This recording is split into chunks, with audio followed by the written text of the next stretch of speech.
Jake gives Zach and Avi more money before he's asked about his time in jail while playing chess with Avi.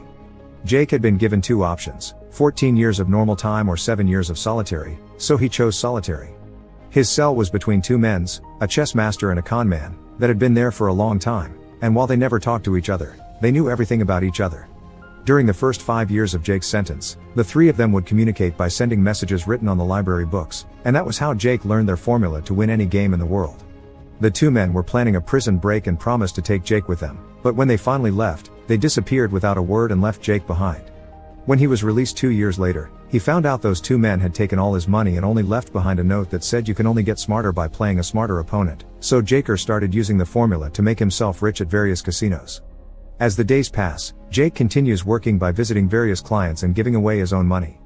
He's also supposed to threaten them if they don't pay, but he can't bring himself to hurt innocent desperate people. Meanwhile, Avi and Zach are chaining the side of a wall to a truck so when they pull, they break said wall and steal the safe on the other side. This safe has the powder Matcha had promised Lily, so when he finds out he's been robbed, he sends Paul to solve this no matter what it takes. Paul goes to see their rival, Triad Kingpin Lord John, who accepts to provide them with the powder on such short notice but only for an overinflated price. Jake, Zach, Avi, and their team go to the hotel where the exchange will happen. They sneak into a room next to the thugs to make a hole in the wall and inject sleeping gas, putting both Matcha's and John's men to sleep.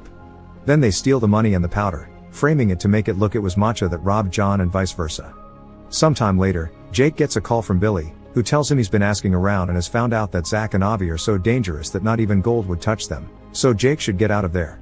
Jake doesn't listen and goes back to work, where he's being expected to shoot a scared client.